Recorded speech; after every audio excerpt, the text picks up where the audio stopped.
à tous et bienvenue dans Smart Patrimoine. Smart Patrimoine qui vous accompagne tous les jours dans la gestion de vos finances personnelles et qui décrypte également avec vous les actualités, les enjeux du secteur de la gestion de patrimoine tous les jours, donc je le disais, à 13h sur Bismart. Et au sommaire de cette édition, nous commencerons comme tous les jeudis avec Investir responsable, la rubrique ISR de Smart Patrimoine. En l'occurrence, on se demandera ensemble comment concilier les enjeux énergétiques et géopolitiques de court terme avec les enjeux de transition énergétique de long terme. Un questionnement évidemment en lien avec les sanctions occidentales à la Russie, donc à la suite de la déclaration de guerre à l'Ukraine, des sanctions occidentales qui font ressortir la dépendance européenne au pétrole mais surtout au gaz russe. Nous parlerons donc de cette différence de timing entre court terme et enjeux de long terme avec Aurélie Baudouin, directrice générale déléguée et directrice de la recherche ISR chez Mescart Hamilton AM. Nous enchaînerons ensuite avec Enjeu patrimoine, un enjeu patrimoine consacré à la fiscalité de cession de son entreprise. Comment peut-on optimiser cette fiscalité? Nous en parlerons avec deux invités. Marie Guibert, ingénieure patrimoniale chez Banque Richelieu, sera avec nous en plateau, mais également Abdoullah Lala, membre du bureau du Conseil national de l'Ordre des experts comptables. Bienvenue à vous tous qui nous rejoignez. Smart Patrimoine, c'est parti.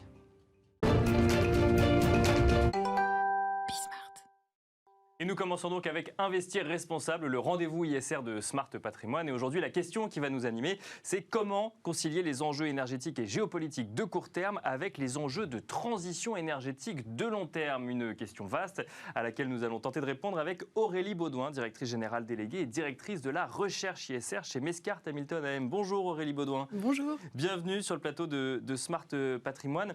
Alors, le questionnement légitime provient du contexte actuel, donc situation de guerre entre la Russie et l'Ukraine, un certain nombre de sanctions financières qui ont été prises par le monde occidental à l'encontre de la Russie, des questionnements même d'ailleurs pour augmenter ces sanctions qui font ressortir en fait un sujet énergétique clé qui est la dépendance en fait de l'Europe au pétrole ou au gaz. Et alors, ça, c'est le sujet court terme. On en vient même à se demander si le sujet court terme, c'est le sujet, c'est est-ce qu'on consomme moins ou est-ce qu'on va chercher du pétrole ou du gaz ailleurs, qui va à l'encontre presque d'un sujet long terme, qui est de dire comment est-ce qu'on réduit nos consommations d'énergie fossile pour actionner cette transition énergétique.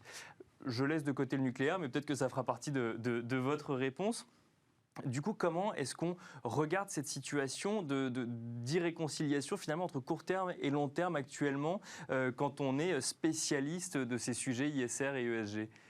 Alors, quand on regarde les débats qui ont lieu actuellement sur la question de la dépendance énergétique, notamment vis-à-vis de la Russie, on voit effectivement quelques annonces qui peuvent aller à l'encontre de la transition énergétique. Bien sûr, on parle de réactiver potentiellement des usines à charbon, des centrales à charbon en Allemagne.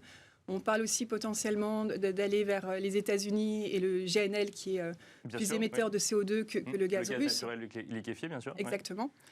En revanche, ce qu'on voit, c'est que la réflexion globale va véritablement toujours dans le sens de la transition énergétique. Si vous regardez le rapport de l'AIE qui a été publié il y a quelques jours et qui propose 10 recommandations pour réduire la dépendance au gaz russe, bien sûr, on voit que ces 10 recommandations apportent aussi une réduction des émissions de CO2. Donc les deux, finalement, vont dans le même sens à moyen terme. On voit aussi qu'actuellement, il y a la conférence sur l'autonomie énergétique et la transition écologique, et que les réflexions qui sont menées aujourd'hui portent, quand on parle d'indépendance énergétique au niveau français, on parle de méthanisation, notamment des déchets agricoles français. On parle de biomasse, biogaz. On parle aussi d'énergies renouvelables qui sont d'autant plus attractives aujourd'hui que le baril de pétrole est extrêmement élevé. Donc en fait, le questionnement aujourd'hui à très court terme, c'est de savoir comment on va se chauffer cet hiver et l'hiver prochain. Donc là, le sujet, c'est comment est-ce qu'on trouve de l'énergie. L'énergie actuelle, c'est du pétrole ou du gaz en majorité, ou du nucléaire effectivement en France, mais là je parle sur le sol européen. Mais ça accélère finalement aussi cette idée d'indépendance énergétique. Et ça passe par des énergies renouvelables en partie, voire, espérons-le, en totalité. Absolument. On voit notamment aujourd'hui, si vous réfléchissez actuellement à changer votre véhicule, le prix de l'essence amène potentiellement davantage de consommateurs à se diriger vers les véhicules électriques. D'accord. Donc ça, c'est au niveau de la demande. Et au niveau de l'offre, il y a cette transition qui s'accélère finalement avec la volonté d'aller davantage vers des énergies propres. Mais est-ce qu'il n'y a pas quand même une dichotomie aujourd'hui à se dire que finalement, en fait, c'est le pétrole qui monte. Donc le sujet aujourd'hui, c'est le pétrole. Et avant cette guerre que personne n'avait vu venir, le sujet, c'était comment sortir du pétrole. Au niveau européen, le pétrole sortait évidemment de la taxonomie européenne. Le questionnement, c'était de savoir si on y faisait rentrer le gaz pour les Allemands ou le nucléaire pour les Français. Et là, d'un coup d'un seul, on rebat les cartes et on dit, là, en l'occurrence, la priorité maintenant, c'est le pétrole et le gaz. Et c'est même plus un sujet, puisqu'en fait, sinon, vous ne pourrez plus vous déplacer en Europe ou vous ne pourrez plus vous chauffer, tout simplement. Alors, on ne va pas s'affranchir du gaz et du pétrole en un an, c'est sûr. Ce n'est pas l'objectif. Par contre, on voit que les réflexions aujourd'hui vont vers les énergies propres. Et à court terme, nous, en tant qu'investisseurs, si on se rapproche maintenant de nos réflexions sur la partie investissement socialement responsable notamment, c'est d'aller identifier ces sociétés qui vont vers ces innovations d'énergie propre et qui aujourd'hui sont d'autant plus attractives. D'accord. Et sur tout ce qui est énergie fossile et entreprises qui sont carbo-intensives, d'aller regarder des indicateurs prospectifs comme la question du CAPEX, des politiques d'investissement qui sont vers la transition énergétique, de la R&D et des objectifs de réduction des émissions de CO2. Alors, on va revenir sur ces sujets-là parce qu'on va faire le lien avec le rapport du GIEC qui est sorti récemment. Juste avant, sur le sujet de la guerre, il y a également une autre thématique d'investissement qui commence à pointer le bout de son nez. On voit tous les pays européens, ou en tout cas membres de l'OTAN, ou en tout cas une majorité d'entre eux, communiquer sur une augmentation du budget de la défense. Et donc on se demande légitimement si le sujet défense et donc armement, va pas devenir une thématique d'investissement au titre de défense d'États démocratiques, d'une certaine vision du monde, qui sont d'ailleurs ces États qui portent le plus aujourd'hui les sujets de transition énergétique. Quand on est investisseur ESG, d'un côté on voit monter peut-être cette thématique d'investissement, de l'autre, on se dit quand même que ça faisait partie des premiers investissements qui étaient automatiquement sortis des listes ESG. Est-ce que demain, l'armement va trouver un moyen de rentrer dans des listes ESG ? Comment est-ce qu'on regarde ça pareil, ce paradoxe en tant qu'investisseur ?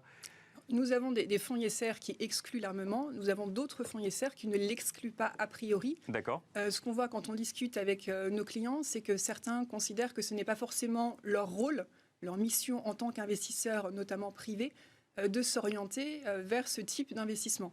Mais ça va vraiment dépendre, c'est très personnel finalement, et ça va dépendre des velléités de chaque investisseur responsable. Et est-ce que ça veut dire que demain, alors on ne sait pas quel sera le monde demain, on est dans un monde plein d'incertitudes aujourd'hui, mais on pourra continuer à s'en passer de la même manière qu'aujourd'hui ou va falloir amorcer les réflexions plus en profondeur quand même ?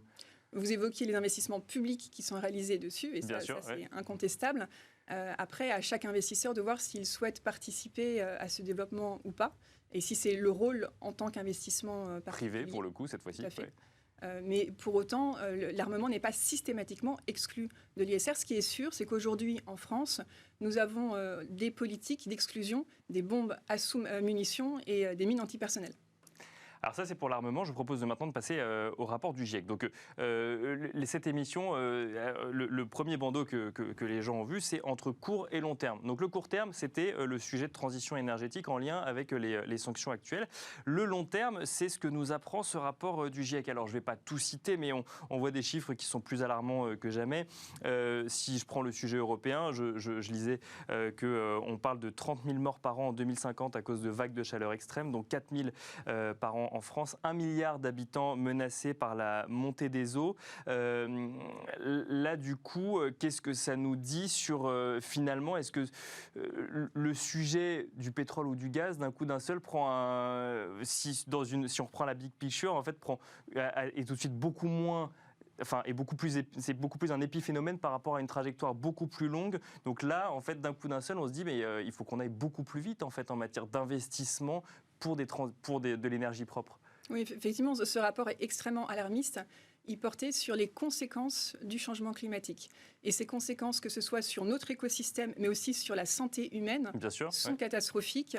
On parle d'échecs aujourd'hui au niveau du leadership climatique, mais on parle aussi dans ce rapport d'une fenêtre d'opportunité qui existe encore. Oui, effectivement, moi j'ai axé sur le côté dramatique. Oui, d'accord, oui, bien sûr. D'où l'importance de continuer et d'augmenter les investissements sur cette transition énergétique. Et alors, comment on fait quand on est investisseur, qu'on lit ce rapport et qu'on se dit, bah, tiens, là, j'ai un rôle à tenir, puisque j'ai une mission qui m'a été donnée par des investisseurs, et moi, en tant que professionnel de l'investissement, il faut que je fasse les bons choix. Comment est-ce qu'on fait ? Continuer à identifier, notamment sur les petites et moyennes entreprises, on voit des innovations qui sont fantastiques pour réduire les émissions de CO2, tout ce qui est pompe à chaleur, efficacité énergétique, économie circulaire et les énergies propres qu'on évoquait tout à l'heure, sont des viviers d'investissement qui sont extrêmement intéressants. Et alors, dans l'ESG, donc il y a E pour environnement, S pour social et G pour gouvernance. Donc effectivement, on peut avoir des fonds qui correspondent plus à l'un ou à l'autre. Quand on lit le rapport du GIEC, donc là on est essentiellement sur la thématique environnement, est-ce que vous constatez que il y a plus une demande sur le sujet environnement aujourd'hui que sur le reste et que, par exemple, des investisseurs ont du mal à comprendre qu'on fasse de l'investissement ISR, mais qu'il soit focalisé sur le S ou sur le G, par exemple ? Alors, finalement, dans ce rapport, on parle aussi de justice sociale, Bien rapport sûr, du GIEC, puisque ce qu'on voit, c'est que ces deux thématiques, environnement et social, sont extrêmement convergentes et entremêlées, et qu'il est important, on parle aussi beaucoup de transition juste, donc l'idée d'aller vers une transition énergétique qui puisse être favorable socialement à toute la population. Et c'est ce qu'on voit aujourd'hui même dans les demandes de nos clients, c'est la thématique de transition juste, d'intégration notamment des salariés qui sont à risque dans les entreprises, donc de formation, d'adaptation des postes, et puis aussi d'impact positif sur les communautés locales, reste extrêmement prégnant. Et alors, dans les échanges que vous avez avec ces investisseurs, est-ce que, je ne vais pas revenir sur les scandales, on n'aura pas le temps d'ailleurs, mais on voit de plus en plus de questionnements sur, entre la promesse de l'ISR et les investissements réels ou les scandales qui peuvent ensuite survenir. Quelle est la teneur des échanges que vous avez avec vos clients ? Est-ce que vous sentez parfois un peu plus une plus grande envie d'y aller ou au contraire une plus grande scepticité un plus grand scepticisme sur justement ce type d'investissement ? Alors, ce qui est intéressant, c'est qu'on voit aussi une plus grande sensibilisation à ces sujets. Bien sûr. Ouais. Les exemples que vous avez en tête, on voit qu'il y a une incidence directe sur le cours de bourse et extrêmement forte sur le cours de bourse de ces entreprises. Oui, où là, il y a des investisseurs particuliers, effectivement, qui décident de rentrer ou sortir, et des investisseurs professionnels. Ouais. D'où la nécessité indispensable d'intégrer ces critères environnementaux, sociaux et de gouvernance sur nos politiques d'investissement globalement. Donc cette sensibilisation est exacerbée du côté des particuliers et des clients institutionnels, mais c'était déjà le cas. Et après, à nous de continuer à innover sur la façon d'évaluer les entreprises, et pas se cantonner aux données qui sont issues des agences de notation extra-financière, mais pouvoir aller plus loin au travers des rapports, des associations de consommateurs, des ONG, voire des syndicats, avoir des sources qui soient suffisamment enrichies et développer pour ne pas se cantonner à la publication qui est faite par l'entreprise. Et on en revient au sujet de la donnée et voir s'il faut peut-être élargir effectivement les données qu'on analyse justement pour sélectionner des sociétés. Merci beaucoup Aurélie Baudouin. Je rappelle que vous êtes directrice générale déléguée et directrice de la recherche ISR chez Mescart Hamilton. Et merci à vous. Quant à nous, on se retrouve tout de suite dans Enjeu Patrimoine.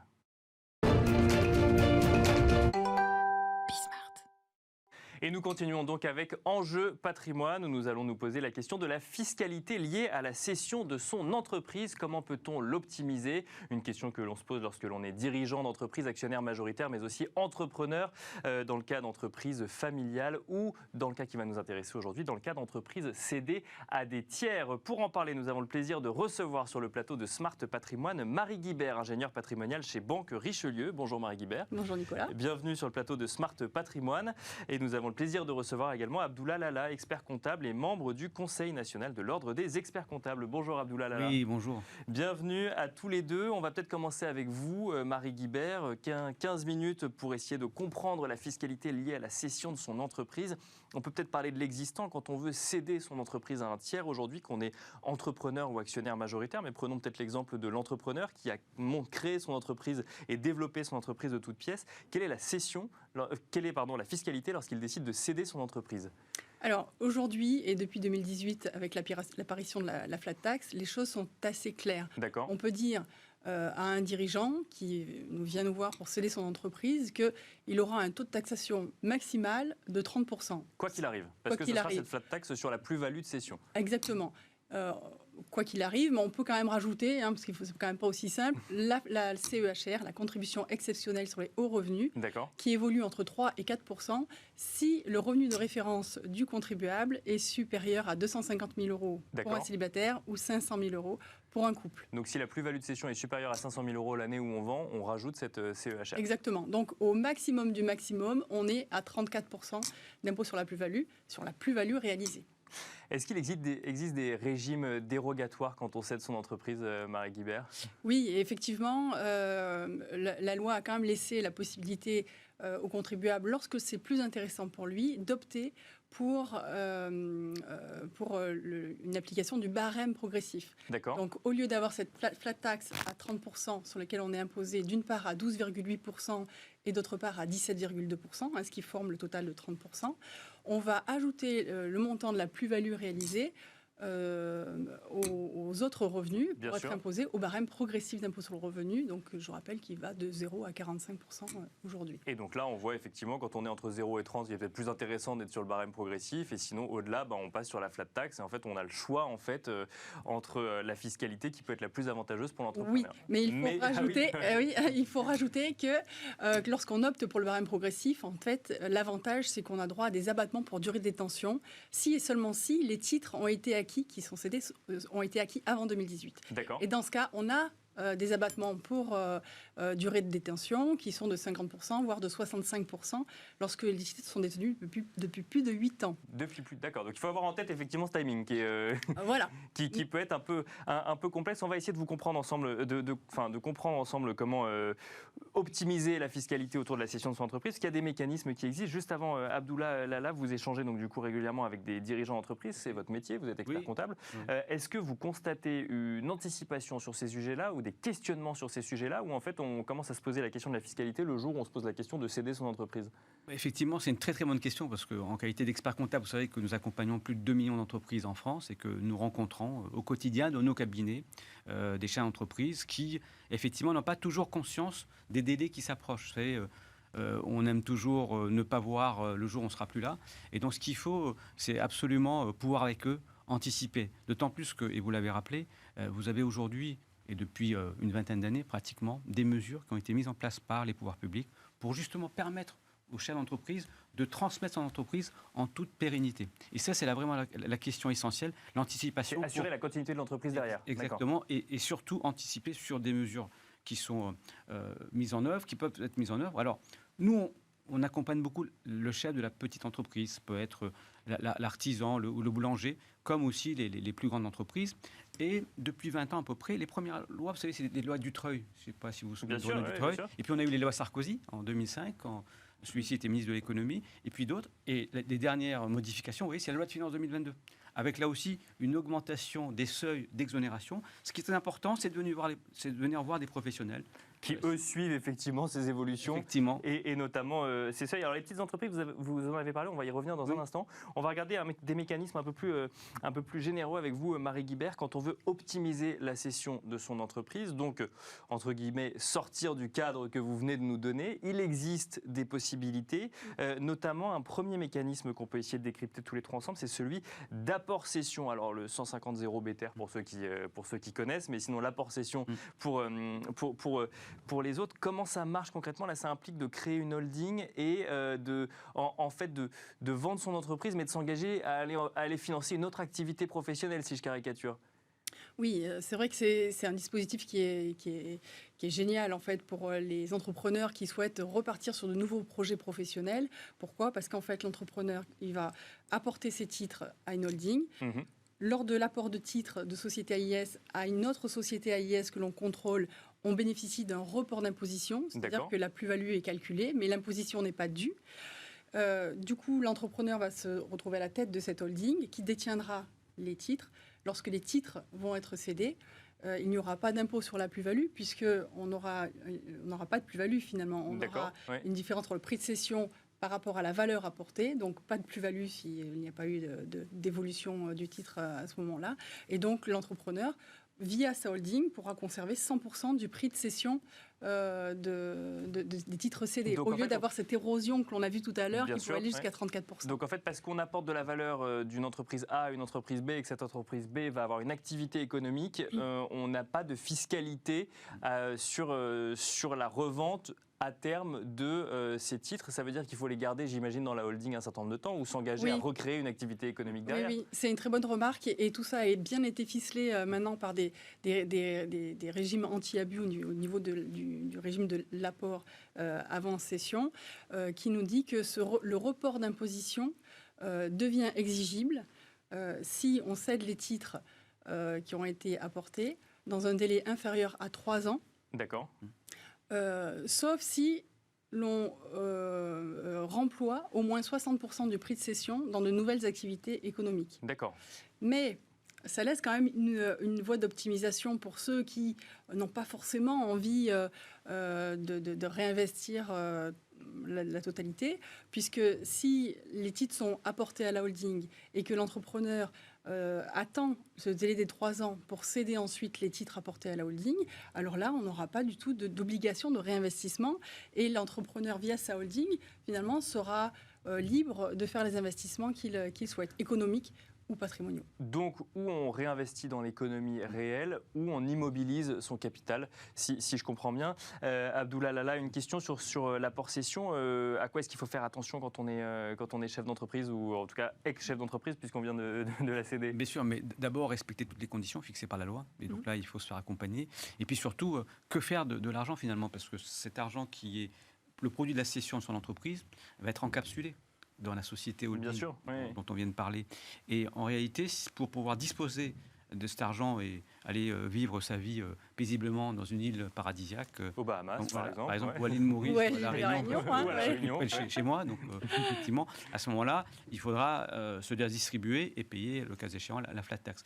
Moi, ce que je veux dire ici, c'est que vous avez ces montages-là qui sont réservés finalement à une certaine catégorie de chefs d'entreprise qui viennent vous voir, madame, et qui sollicitent les conseils. Nous, en ce qui nous concerne, on a d'autres solutions un peu plus simples. Alors, je ne dis pas que votre solution est compliquée, mais vous avez vu, dès ce matin, on parle un peu des conditions. Les solutions qui existent par ailleurs, ce sont des conditions, effectivement, qui permettent aux chefs d'entreprise de céder l'entreprise, de capter le revenu, le produit, et puis, effectivement, de jouir paisiblement d'une vie. Alors, ces mesures, est-ce qu'on en parle maintenant ou Allez-y, je vous en prie. Et donc ça veut dire que c'est des mesures plus pour les petites entreprises, c'est ça, qui, en dessous de certains seuils, en exactement, fait, ont d'autres... Exactement, qu'on est prestataire de service, c'est par exemple 96 000 € de chiffre d'affaires, donc c'est des très petites entreprises. D'accord. Le seuil est un peu plus élevé qu'on est en vend des biens. Et là, la cession de son entreprise n'entraîne aucune imposition. D'accord. Ça, c'est très important. En dessous de 96 000 de chiffre d'affaires. De chiffre d'affaires, quand on est prestataire de service. Alors, il y a aussi une autre mesure dont vous avez sûrement entendu parler, c'est le 238 Quader DCS. Alors, je ne vais pas rentrer dans le détail. Bien sûr. Non, tout le monde ne connaît pas, parce que les experts comptables sont là pour vous expliquer et décrypter la mesure. Si vous avez un fonds de commerce, d'ailleurs, on est en plein dans l'actualité, Nicolas, puisque vous savez que la loi de finances 2022 a rehaussé ces seuils d'imposition. Avant 2022, on commençait à être imposé à partir de 300 000 €. Désormais, c'est 500 000 €. Donc, concrètement, vous avez un fonds de commerce que vous vendez.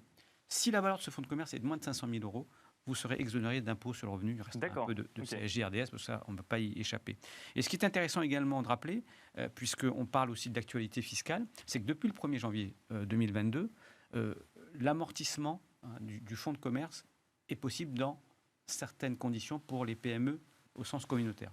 Donc, ça veut dire que quand un chef d'entreprise qui nous écoute ce matin, et qui réfléchit à la cession de son entreprise, ce qu'il faut peut-être le conseiller, c'est de dire, au lieu de vendre des titres de sa société, il a peut-être intérêt à voir avec son cessionnaire s'il n'est pas plus intéressant pour l'acheteur d'acheter un fonds de commerce, puisque désormais, ce fonds de commerce va être amortissable et donc déductible du montant de son imposition. Et on va pouvoir économiser comme ça jusqu'à 25%. Qui est le montant de l'IS que vous économisez sur l'amortissement pendant 10 ans. Alors, on rappelle ce que vous nous dites, c'est que c'est en dessous de certains seuils, donc prestation de service en dessous de 96 000 € de chiffre d'affaires. Pour l'exonération. Pour l'exonération, et ensuite en dessous de 500 000 € pour un fonds de commerce. Pour la valeur du fonds de commerce. Donc, fonds de commerce, on parle d'un boulanger, d'une boutique ou autre, effectivement. Et puis, si vous avez le chef d'entreprise qui fait valoir ses droits à la retraite dans les mois qui viennent, vous avez aussi le dispositif départ à la retraite. D'accord. Qui là aussi permet une exonération. Exactement, jusqu'à 500 000 € effectivement de valeur de titre ou de fonds, on a encore une exonération. Donc, Finalement, ce matin, on ne peut pas être complet. Vous nous avez donné que 15 minutes. Et madame, justement, il nous en reste quelques-unes pour parler d'un autre mécanisme encore. Mais vous voyez, on aurait peut-être 4 émissions comme celle-là pour qu'on puisse rentrer un peu plus dans le détail. En tout cas, on essaye de soulever certains questionnements. Donc effectivement, chacun après peut se positionner en fonction de la taille de son entreprise ou en tout cas de la plus-value qu'il espère en faire. Il y a un autre mécanisme que je voulais voir avec vous, Marie Guibert, c'est le cas du chef d'entreprise ou de l'entrepreneur qui cède son entreprise. On ne s'est pas trop posé encore la question du pourquoi. Mais souvent, évidemment, ça peut être pour partir sur une île paradisiaque. Oui. Et je vous laisse nous dire laquelle, Abdoulalala. Mais ça peut être aussi pour transmettre une partie à ses héritiers ou à ses enfants. Et là, il existe un mécanisme qui peut permettre d'éviter de faire peser la plus-value sur potentiellement l'héritage de ses héritiers. C'est vrai que ce qu'on pourrait se dire de manière assez mécanique comme ça, c'est dire je vais céder et puis ensuite je donnerai à mes enfants. Oui, et pourquoi pas. Sauf qu'on va commencer par céder, on va payer les fameux 34% dont on a parlé, et puis ensuite on va donner, et donc ensuite on va payer des droits de donation sur ce qu'on va donner. Et on paye deux fois. On voit qu'on paye 2 fois. L'idée ici, c'est dans l'optique effectivement de transmettre aux enfants, c'est d'abord de donner. La donation a pour vertu de purger la plus-value latente. D'accord. Et quand les enfants vont céder, donc ils céderont les parts de l'entreprise. Ils vont céder les parts de l'entreprise, la plus-value sera purgée et ils pourront récupérer le prix de cession. Alors c'est important parce qu'en fait on parle de plus-value. Pour que ce soit clair pour tout le monde, la plus-value c'est le gain qu'on peut avoir entre le moment où on a acheté des actions et le moment où on les cède. Par exemple, quand on les a créées soi-même, les actions, quand on a créé l'entreprise soi-même, les actions elles valaient 0. Puis mettons qu'elles valent 100 au bout de la vie de l'entreprise, ça veut dire qu'on transmet des actions d'une valeur de 100 aux enfants qui en valent peut-être 102 ou 98 le lendemain. Et donc c'est juste cette plus-value-là en fait, sur laquelle ils vont être imposés. Exactement. Quand vous avez créé l'entreprise, la plus-value, c'est le prix de vente finalement, parce que vous avez acheté à 0, et donc c'est le. Alors, ce qu'il faut dire, je ne sais pas s'il nous reste quelques minutes. Allez-y, enfin quelques secondes plutôt. Quelques secondes même. Non, mais ce qui est important, c'est qu'il n'y a pas que la fiscalité dans la vie. Et ce qui est important aussi de dire à nos chefs d'entreprise, c'est qu'une transmission doit prendre aussi en compte d'autres considérations. Et vous savez, un chef d'entreprise, son entreprise, c'est sa vie, son œuvre, son bébé. Et il doit effectivement préparer, et en général, il le fait, il a beaucoup d'affect dans cette opération de transmission. Et ça doit se préparer en amont, psychologiquement, sur des enjeux de pérennité et sur des enjeux économiques et financiers. Donc pérennité de l'entreprise, mais aussi ensuite il y a la question du patrimoine du dirigeant en question. Exactement, et ça c'est madame qui intervient pour savoir ce qu'il fera. Et alors justement, même question à vous Marie Guibert sur l'anticipation, la préparation. J'imagine que ça c'est des choses qu'il faut anticiper bien en amont que de la cession de l'entreprise. C'est essentiel, vraiment, on voit qu'en fait la cession d'une entreprise c'est l'enjeu d'une vie pour un entrepreneur, c'est là où il va cristalliser en fait toute une vie de travail, donc c'est très important de la préparer. Plus on la préparera tôt, plus on pourra faire de choses. L'optimum, c'est d'anticiper 6 ans en avance parce qu'on va pouvoir restructurer l'immobilier d'entreprise, parce qu'on va pouvoir envisager des Dutreil avec des D'accord, bien sûr. On n'en a pas parlé, mais on a fait d'autres émissions sur le sujet, bien sûr. Donc l'optimum, c'est ça. Même si on intervient 1 an avant la cession, on peut encore faire des apports en compte, on peut encore faire des donations. On n'a pas parlé du quasi-usufruit non plus, mais il y a énormément de choses que l'on peut faire, justement pour préparer aussi le post-cession qui est fondamental. C'est quand même ça dont on va parler aussi avec le chef d'entreprise. C'est comment, après la cession, on va organiser son patrimoine, bien on sûr. va constituer les revenus, on va aussi pallier à l'augmentation de l'IFI liée à l'immobilier d'entreprise qui va... Il y a plein de sujets. Et je vous propose qu'on en parle dans une autre émission, effectivement, quand on aura après la cession de l'entreprise. Merci en tout cas à vous deux, Marie Guibert, ingénieure patrimoniale chez Banque Richelieu, et Abdoulalala, expert comptable et membre du Conseil national de l'Ordre des experts comptables, pour ces premiers questionnements finalement sur la fiscalité liée à la cession de son entreprise. Merci à vous également de nous avoir suivis. Et je vous donne rendez-vous dès demain à 13h sur Bismart pour un nouveau numéro de Smart Patrimoine.